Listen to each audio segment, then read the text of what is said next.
When Stan comes up, I want to hear some applause. So, how about if we applaud really loud? Maybe he'll come out. What do you think?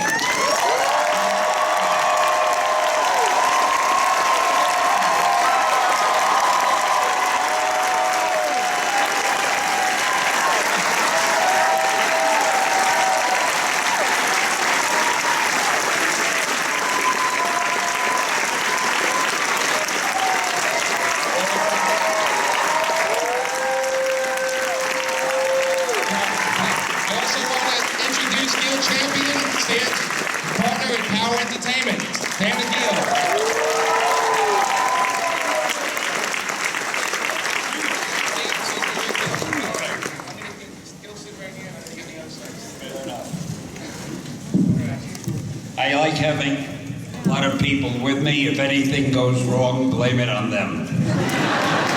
You already did because you said we were late. No, not so late, actually. Pretty good on time. I want to tell you, us great living legends couldn't find out how to get to the panel here. We got lost. We were wandering around the convention looking for people, you know, for celebrities. We forgot about the panel. But somebody reminded us that, wait, do I see an empty seat? I don't go on panels with an empty seat. No, he's wandering around too, so he'll probably show up as well. Now this guy next to me, you know, we have a company called POW Entertainment. And I'm sure you all know that POW stands for Purveyors of Wonder. And Gil is my partner, he's the president, I'm the CEO. And is that how it works? Well, it does now. No, wait a minute. No, I'm the chairman and he's the CEO. I'm no good at names, we're partners. You just got 2 promotions. And Jimmy is the best guy. Jimmy is the best guy to be on a panel with because he does all the work, I take the credit, and I love that arrangement. So here we go, Jimmy, take it away. Oh, well, we were talking beforehand, and I was telling him a story where the first time I met you, it was in the halls of marble, and we walked by, they all know this story. And you walked by me and you went up to me and just said, Jimmy Palmiotti, it's so nice to meet you. It's the first time I met you. I never saw you in my life before that. And then we talked a little bit, and then you walked away and you turned back to me and you turned around and you took out of your top pocket a photo of me with my name underneath it, and he goes, I clipped this out of Wizard magazine, so I know who you were when I saw you in the hall. I still have the photo. I had to look at it before I came in. It's actually in his wallet with his kids, right there. You never had a photo of me, no wonder you never know my name.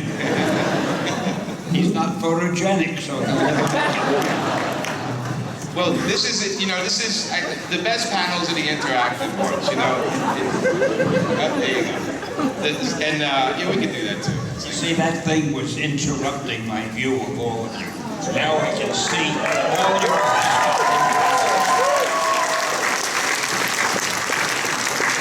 Well, as I was saying, the best panels we have here are the interactive ones, the ones where you guys, the fans, get to ask Stan some questions and maybe stump Stan once in a while. Does that ever happen? I get stumped all the time. Okay. The only thing I can answer accurately is, what's your name? And even there, I sometimes... Well, that's a tough name to remember. I told you, speak when spoken to.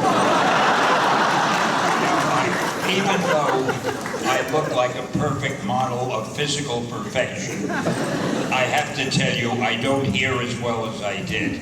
So I usually can't hear the questions or comments from the audience. Jimmy will translate for you, and if he can't hear, Gil will. And if they don't know what the hell is being said, I'm leaving. Well, maybe you'll just come up and then whisper to us. We're gonna make sure he doesn't leave. I'll even make up a question if we have to. So we have a microphone over there. Don't stampede, but get in line, and we'll try to answer your questions. We'll have some fun. Maybe break it into some parts. We have some slides. Oh, okay. So we're gonna have to. Yeah, sure. We're gonna take. Are you in luck? We have slides to show you. Is there a slide machine? Well, I don't know. That's if you have to figure out how to get here better than we could. Then you might have to hold him up to a light. Wait.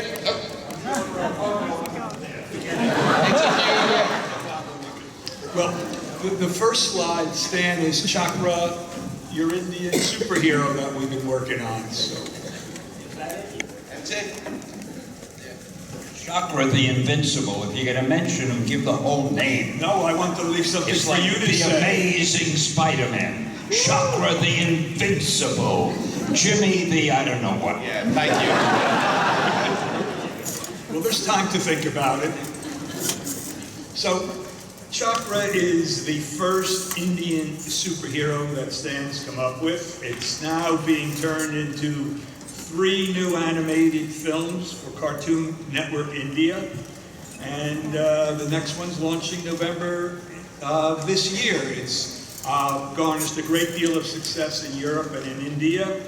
And we're now talking actively with Indian filmmakers to make it into Stan's first Bollywood movie. We all know Stan can dance, so why not? I think one of the reasons you came up with it, you felt, why not make a superhero for India? I knew he was going to talk so much, I wouldn't have invited him. You didn't, I forced my way here. So anyway, that's Chakra. Are we done with Chakra? You're not done with him, because you're going to see him on your television screen and in theaters all over in the next year or so. And remember, you heard it first here. You make a note of that. Okay, thanks. What else we got to All tell? right, so one of the reasons we came down was to talk and met with the folks from Disney Publishing, where they published our first in a trilogy of books called The Zodiac Legacy, and it's an illustrated novel from Disney Publishing. And if you haven't bought it and read it yet, shame on you. In about 7 or 8 paragraphs, or briefly, can you tell us what the story is and what it's based on? It's based on the Zodiac. Yeah, but it's a Chinese Zodiac. The Chinese, well, there's all kinds of Zodiacs. And it's based upon all 12 of the Zodiac signs, which come around once every 12 years. And it's part of a trilogy, and we actually made and proud of the Amazon best-selling list of the top 20 books. I wouldn't do anything that's not on a best-selling list. Doesn't it come around every 12 months rather than every 12 years? Every 12 years? Yeah. That shows what I know. Okay. And you're writing that with Stuart Moore, right? Stuart Moore's writing it. Stuart Moore is writing it with me. Terrific. He's doing the heavy work. I'm taking the credit. We have a wonderful arrangement. If you had it every 12 days, you've now changed 5,000 years of history. No, every 12 months. No? I thought it was. Yeah. Oh, you said every 12 years. Each But that's guy- okay. I know. I forgive you. He doesn't know what the hell he said. That's true. That's why I'm here. Sitcom, right here. Yeah, we kind of do this every day until we figure out at some point there's time to do something. He was a woman, we'd be I Love Lucy. But wait a second, how do you know that I'm Lucy?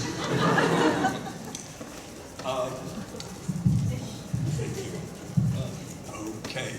I know the room is big and my voice is soft.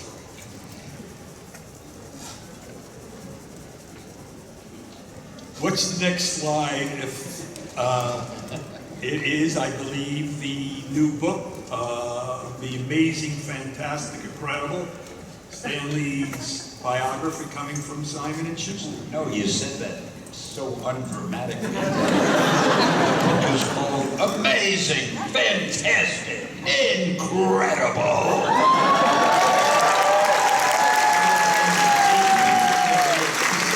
Warming up the audience, but we needed you to come in for the finale. Anyway, it's supposedly my life story. It's going to be published by Simon & Schuster, and it's in graphic novel form. So it's like reading Marvel comics. And there you go. And it's co-written by Peter David, right? Peter David helped you guys. And beautiful art by Colleen Duran. You guys, a lot of guys know who that is. It's great. Colleen's amazing. It's great looking. And it goes on sale November 3rd, and we'll all see you there when we start selling them. So save your money. Don't go wasting it on all the things here at the convention. me for that. You know, Stan, one of the things you always like to talk about is luck. And I know it's been a fascinating subject to you. And it was one of the things that I think you once mentioned, that if there was a superpower you'd like to have, it would be luck. He saves all the good lines for himself. Now, what's left for me to say after you've given it all away? Thank you. You could tell what you're doing with luck, and I thought you'd come up with that. Very often in a panel, I make it sound like I go to panels every day. I really don't. But very often in a panel, I'm asked, what would be the best superpower? And I think I surprise people by saying, to me, luck would be the best superpower, because if you're lucky, you can do anything and nothing can hurt you. Somebody shoots you, he'll miss, and so forth. So the only reason you can't make a good superhero out of a guy who's lucky is I can't think of a reason to give him a colorful costume. If I'm lucky, I don't need a costume. And without a costume, no superhero can really make it.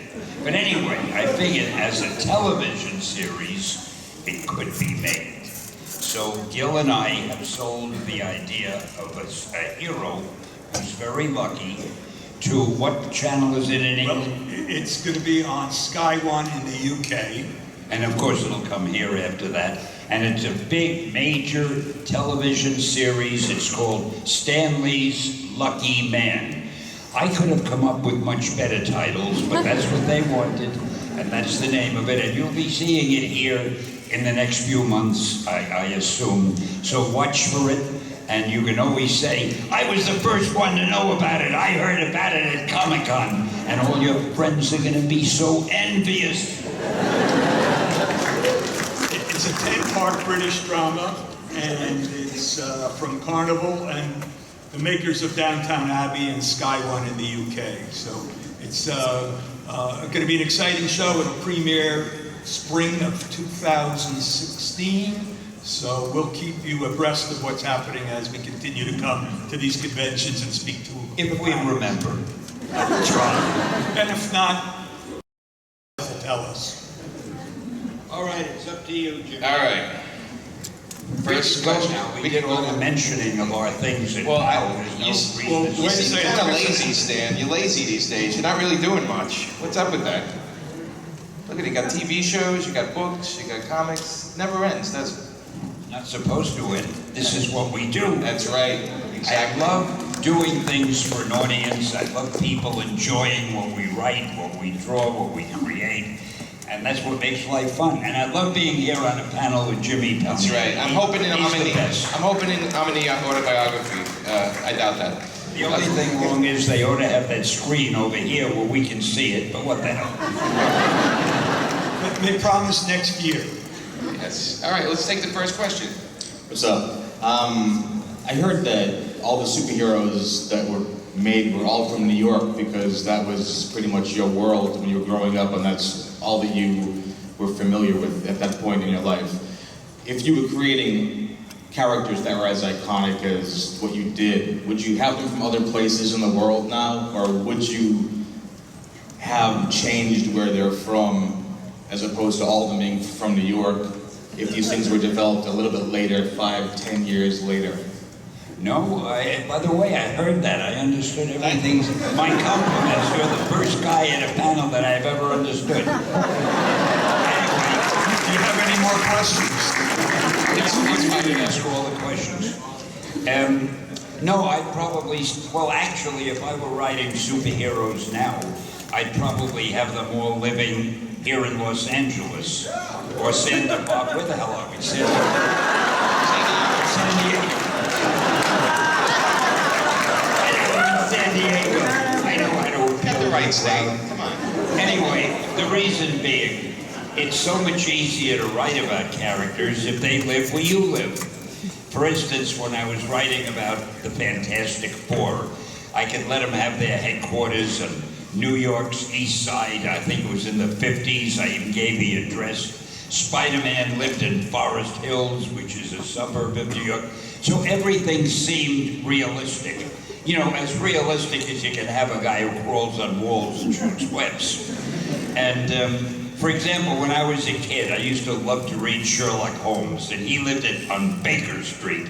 And the first time I went to England, to London, the first thing I did was look up his address at Baker Street, and it exists. And I said, wow, this is where Sherlock Holmes lives. So I think, instead of having Gotham City or places like that, and instead of a character driving a whiz-bang V8, let him live in New York, let him drive a Corvette, or let's have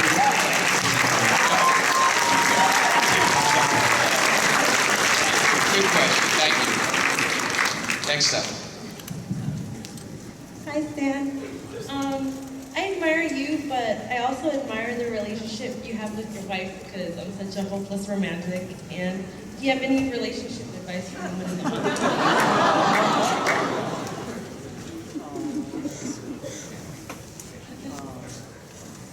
anyone in life? Oh, relationship advice, yeah. Whenever your wife or husband, if you happen to be a woman, says something to you, just say, "You're right, honey."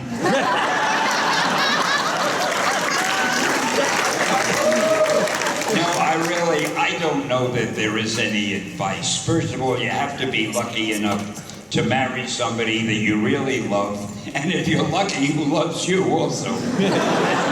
Well, if you go back to what you were saying about luck, that's about 66 years worth of good luck that you've both enjoyed. So.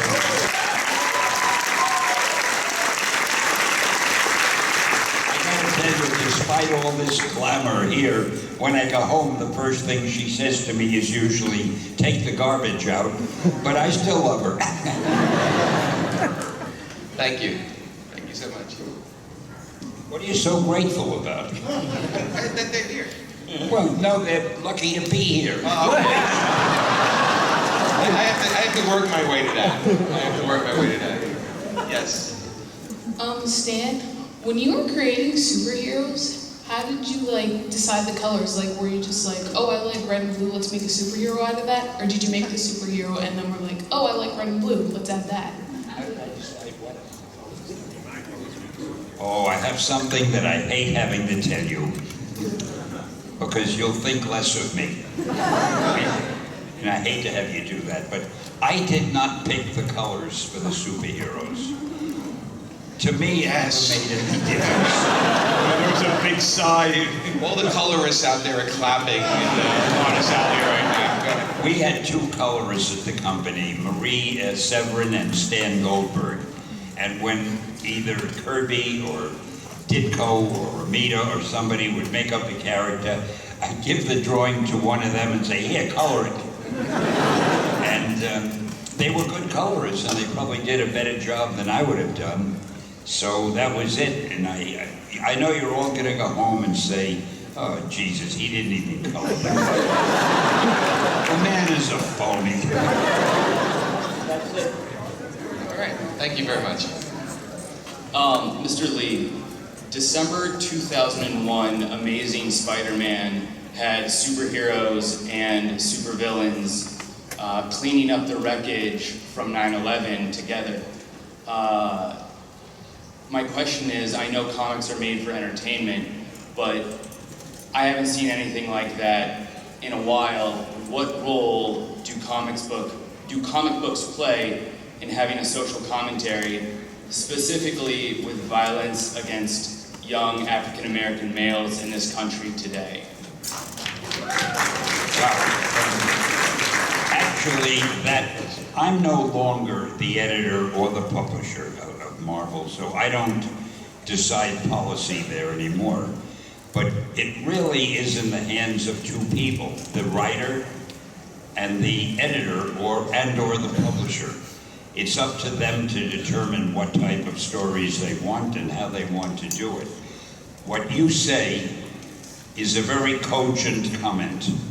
There should be stories about the bad things that some people do to other people and the intolerance that people show. We tried to do that years ago. I remember Yeah, I forget what year it was, we came up with this character, the Black Panther, who I was very fond of. I felt it was time that we had a black superhero, and I might add, they're working on a Black Panther movie now on the screenplay. So, again, comics are really something for entertainment and amusement, but if you can get a good message in your story, by all means, it's a good thing to do, and I hope that they'll keep trying to do it and do it successfully. How's that? I was serious as hell.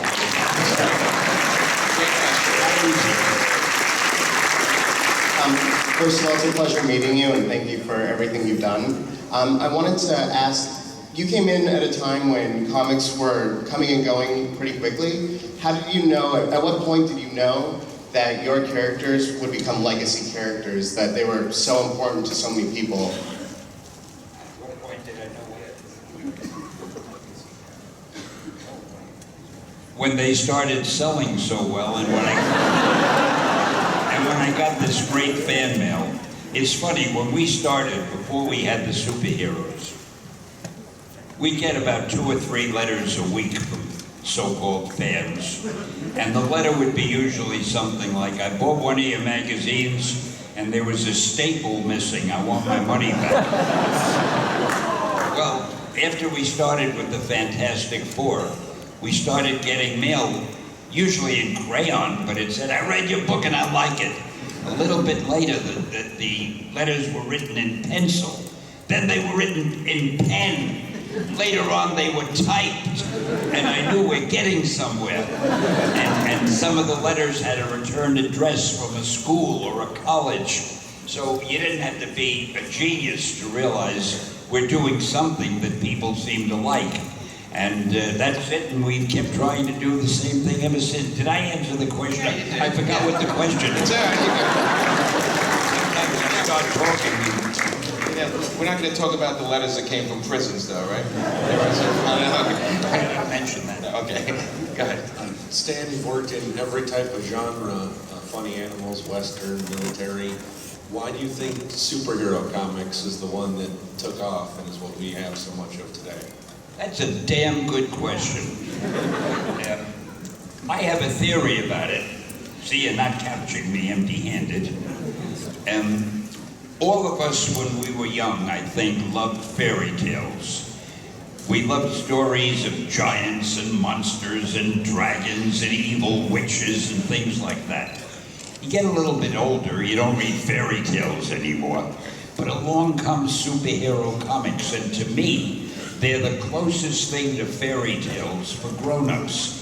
Because you have people with special power, like the people in fairy tales. You have very bad people, you have good people trying to fight them. And I think people always love stories about very powerful villains being beaten by very powerful heroes. If the villains win, then the whole thing, my whole logic is off, and I retract what I said.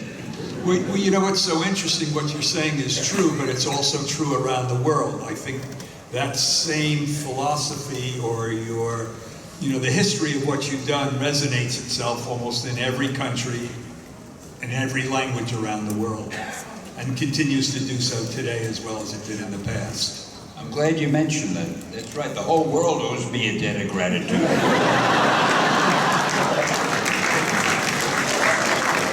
I'm Dominique, sorry.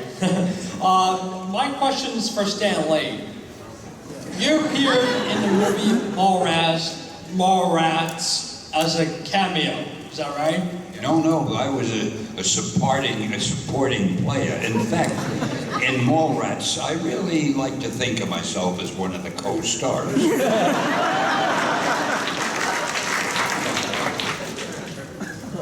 Well, don't follow up? Thanks. You might have discouraged him. I'm not sure. He was the star. Next question. How you doing? Hi, I'm Chella. Let me just say I'm a huge fan of Marvel, so this moment feels so unreal. So it's no secret that you have cameoed or co-starred in many Marvel movies. Which would you say is your favorite? My favorite cameo? Yes, co-star. Co-star, that's right.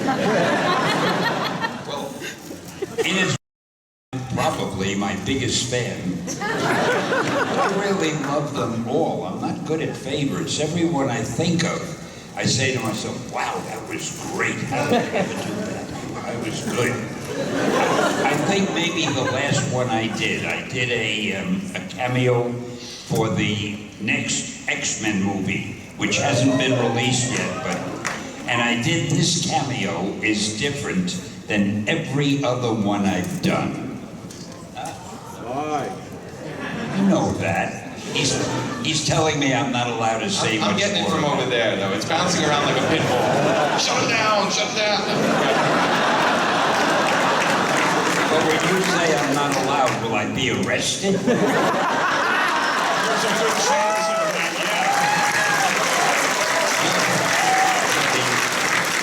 yeah. When you go to see, and I know you will, the X-Men movie when it comes out, and you see my fantastic cameo, you will say, I remember he told me about it here at Comic-Con. It's a different cameo, a different type. It has one additional thing in it that no other cameos of his have. And if that doesn't make you go to see the X-Men, I'm wasting my time.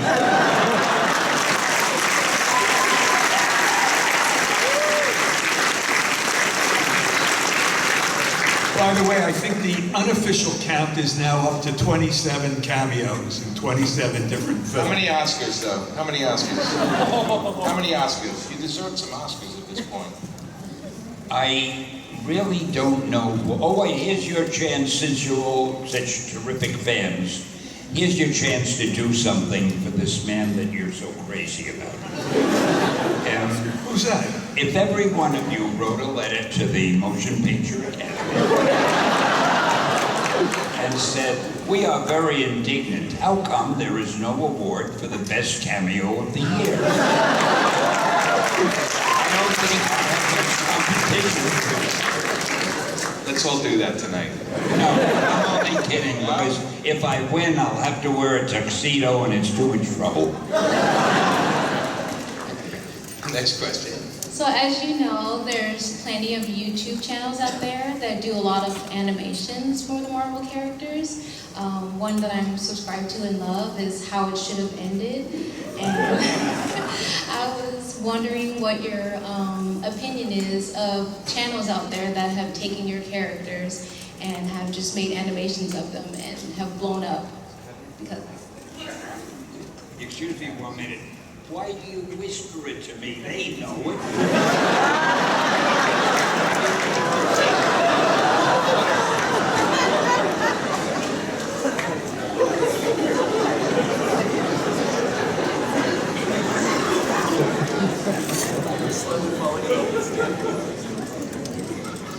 How do I feel about them doing Marvel animation cartoons? Yeah, like their own. Oh, their own version of it. Oh, that's great, because it gets them into it and it makes other people look at it. And no, I think that if there are fans who are willing to do versions of what you're working on, that's great. It means they care about it, and they may come up with something great, and somebody will see it and say, hey, we want to hire you. No, that's the American way.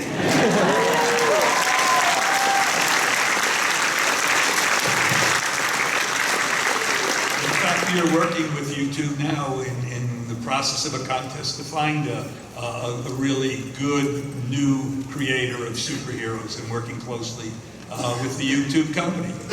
That's right, we just had a meeting there last night. All right, next question.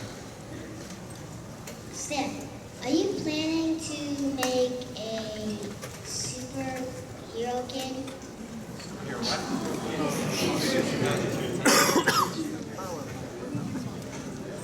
To me, all kids are superheroes.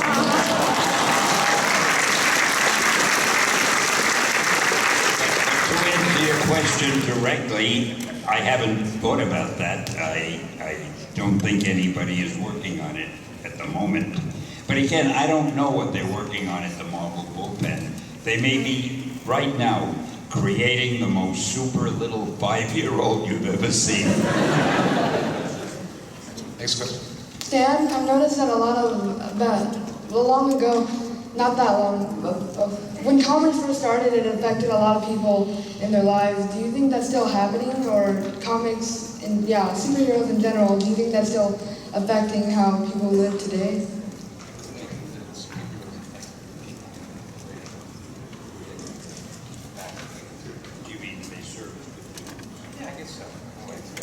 Well, I think that if a superhero is a good superhero and does good things and helps people, he serves as a great model, he or she, I might say.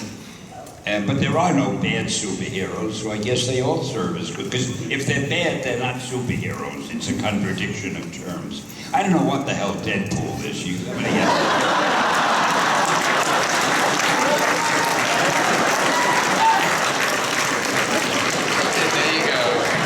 That's the quote of the day. I'm expecting to see the t-shirts too. I don't know. You gotta admit, I am lovable. Before I ask my question, I just want to thank Mr. Lee for creating Spider-Man, because when I was a kid, instead of storybooks at bedtime, my parents would read me vintage Spider-Man comics, and it was a really good bond for us. And my question is, for any of your characters that you created, are there any specific personality quirks or strengths or weaknesses of your own that we see in the characters? All the characters I created.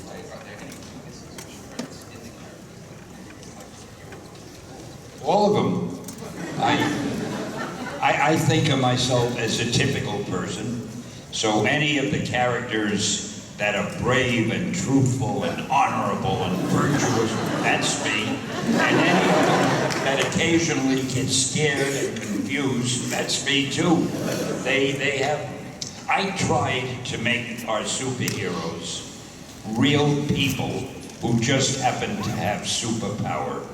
And I tried to make their personal lives the same kind of life that you or I might have. To me, that makes it interesting. If a real person whom you might know, somebody who's like a friend of yours, if that person got a superpower, what would his or her life be like? If the person doesn't seem real, then to me the whole strip, the whole comic strip is meaningless. It's just fiction, but you want to sort of tell yourself that this could be true, and you do, I think, tell yourself that if the character seems believable in his or her normal identity. You know, you're still working every day. He comes into the office every day, spends 6, 7, 8 hours, and he's still thinking, well, that would do anyway, figuring out where to go to lunch, but he's still writing, and he writes every day, and he's coming up with a whole cadre of new characters, both villains and heroes. Yeah, I'm still hoping to come up with at least one good story. Hi, Stan. My question is, do you have any advice for aspiring writers and storytellers? Oh boy, that is the toughest question that I ever get asked. Any advice for a writer or an artist? The only advice I can really give is read as much as you can. Find out the authors whose work you like, and say to yourself, why do I like this guy's work? Why do I like it better than I like his? What quality does he have? Try to see what makes good writing good and likable to you, and try to emulate it. I did that when I was young. I read Jules Verne, and I read Mark Twain, and I read everybody. And when I started writing, I tried to put as much of those elements, you probably don't notice them, but in my stories. Otherwise, I don't know what advice you can give to a writer except read good stuff and write as much as you can, and try to judge what you write fairly. Don't write a page and say, boy, that's great, unless it really is great. I mean, look at it and say, if I was someone else reading this, would it interest me? Would I give a damn? Would I care? And if you write something that you say, gee, I'd love to know what happens next myself. I'm interested in this guy. Then I think you're on the way. And there's only one guy that can write a page and look at it and go, boy, that's great. And he's right here.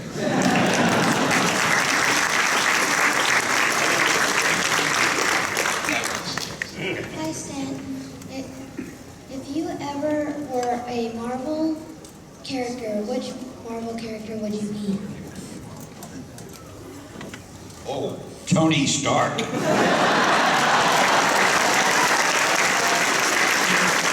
He's rich, he's handsome, the women love him, the men like him, and he can fly and a bullet can't hurt him. You have most of those traits already. First of all, thank you for creating all of your characters that everyone now knows and loves. You are most welcome. Who is your favorite Marvel superhero that you haven't created? If I haven't created them, I don't know them. Give me a few names. I don't know, dear. I haven't even been paying much attention lately. Not only don't I hear well, I don't see that well anymore. It's hard for me to read a comic. I know there's a Deadpool that came along, and he's very popular. And one of these days, I'm going to read it and see if it's copied from any of my characters. But I'm only kidding. I know he's a good character. What was the question? Don't have a great memory either. Hi, Stanley. Oh my gosh. Okay. I just wanted to know how you go about choosing the artists or other people that you work with. Oh, that's a good question. I was very lucky. I worked with men and a woman, Marie Severin, who I thought were the best in the business. Usually, if I had a new character, a new adventure, a new action character, right away I would give it to Jack Kirby to try to see what he could do with it. Jack was just great. He would have made the greatest movie director because he knew just what shot to put in every panel, what angle. He was brilliant. Steve Ditko was fantastic also. But then there were so many others. There was John Romita. After Steve Ditko left Spider-Man, John Romita took it over. He made it as good or better. He was wonderful. He could draw anything. I could use him for anything. And then there was Marie Severin, who did the Hulk, among other things. She did coloring, and she was a woman artist, but she was tops in the field. And then there was so many others. I don't even remember their names now. And Herb Trimby, who we lost him recently. And there was Gene Colan. Oh, John Buscema, my God, how could I forget him? And when I mentioned Gene Colan, he loved movies, and he drew every comic strip as if it was a storyboard for a motion picture. Every shot of his was planned so the camera would do it that way. Who was John Buscema, who was also a weightlifter. I was afraid of him. He was strong as hell. But when he did the Silver Surfer, or when he did Conan, he didn't really like, for some reason, to do costume characters. But he liked Conan the Barbarian, and he liked the Silver Surfer, because he didn't wear a costume. In fact, from what I can see, he didn't wear anything at all. And there we go. Hi. The first thing I wanted to say is you look just as good in real life as you do on the screen. And I love that woman. And my question was, at what point or what caused you to realize that you loved creating these characters and that creating characters was for you? When they started paying me for it. No, it was my job. I'm serious about that. That was my job. If I didn't create them, they might have hired somebody else to do it. So I damn well better have done it myself. But I did enjoy it. I loved working on the comics. I loved getting the fan mail. I loved writing messages to the fans. I loved writing Stan's Soapbox and awarding no prizes, for those of you who remember that. And I love the people I worked with. They were so talented. They made everything I wrote look sensational. I get all the credit, they did all the work. It was a wonderful arrangement. And that's it, I just loved what I did. So did we, and we still do. Hi. I love doing the panels now, sorry. Hi. Out of all of the characters that you've created, which has your favorite backstory and why? That's an interesting question. The favorite backstory. Not Deadpool, right? No. I don't know what his story is. Someday I'll find out.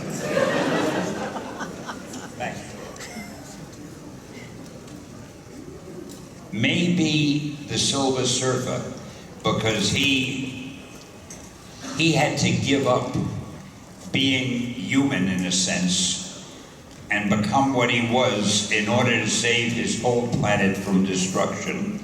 And he made the supreme sacrifice, and he loved this girl, but he could never have her because he let Galactus turn him into the Silver Surfer. And those of you who haven't read it, it's very much like Shakespeare. If you haven't read it, go back and read The Origin of the Silver Surfer. I think it is a good story. One of the best, actually. Well, what I wanted to know was, what inspired you to make Marvel?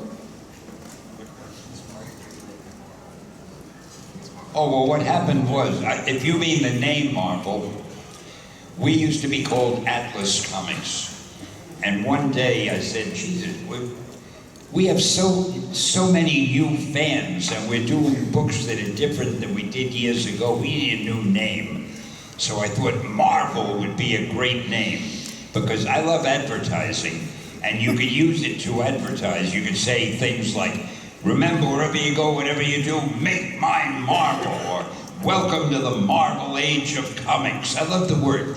Well, after that, National Comics, which published Superman and Batman, they decided if I changed the name Atlas to Marvel, they would change National to something better also.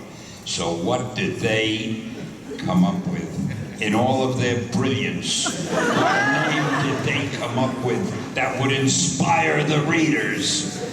DC. I'm sorry if there are any DC people here, I think it's a very clever name. Enough said. Enough said. Hi, since everybody asked which is your favorite character, I'm wondering which is your least favorite character besides Deadpool. I have a hunch I'd like Deadpool if I knew anything about him. And my least favorite character was probably a villain I made up called Diablo. I think he was in the Fantastic Four. Jack Kirby and I had to do an issue quickly, and I didn't have any villain in mind. And I liked the name Diablo, which I think means the devil in Spanish. So I said, that's a great name, draw me a Diablo. And he drew a great-looking Diablo. But I think I never figured out what his power was or what he did. I got busy on another strip. And somehow we did the Diablo story. I don't remember what it was. To this day, I don't know who Diablo really is. And I guess he's my least favorite character because I don't know who he is. But I love his name, that's it. All right. Excellent. Hi, my name is Rika Kelly, and I want to say, first of all, thank you for having Chakra. I love diverse characters. My question is actually about diversity in comics. Great. What at PAL Comics are you guys doing to increase diversity, specifically with African American females? Because we love representation. African American females? Oh, they'll be coming up. I know there's some in the works now. They'll be cropping up. Just stay with us. Spend all your money on our magazines. No, seriously, we're working on anything to say, Gil? You are working on something along the lines, yes, and you're also working on the a Hispanic superhero. As well. So your diversity is important to the company and specifically to Stan, who was really a pioneer in diversity and continues to be so today. When he says diversity is important to the company, of course he's referring to POW, Purveyors of Wonder, which is our company. Don't want anybody else to get the credit for that. Yeah, that's right. We are working on a lot of stuff, aren't we? Yes, we are. I tend to forget. As well as an Asian. Yeah, we have a couple Asian superheroes. We have our Indian superhero. I'm developing a real attitude. Hey Stan, I was just wondering, you've been in the comics industry for a very long time, and I'm wondering what's your favorite thing that's improved in the business, and what's probably your least favorite thing that's like probably less than how great it is?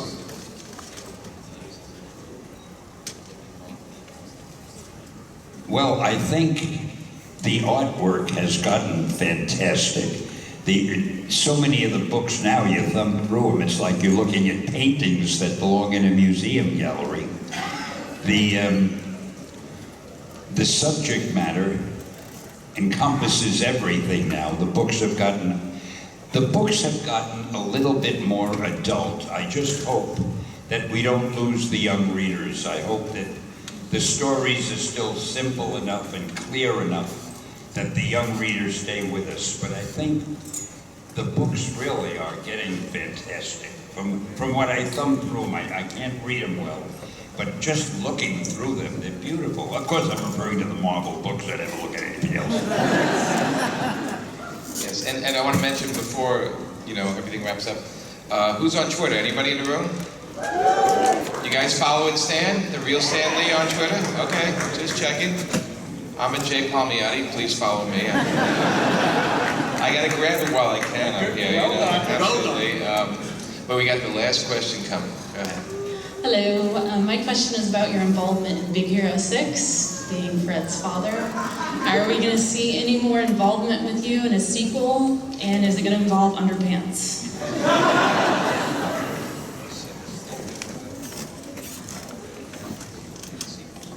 Well, Anything to do with underpants. I don't know, anything. No, I'm not really big in the underpants section, but they made me very angry. I wanted them to put a notice at the beginning of the movie. Don't go away until the credits are over or you'll miss my cameo, but they didn't do it. But of course I'll have a cameo in the next one. I hope they make it the first scene of the movie so that everybody will see it. But that really was fun. I got a big kick out of it, and I think they could have made me look a little better, but you can't have everything. All right.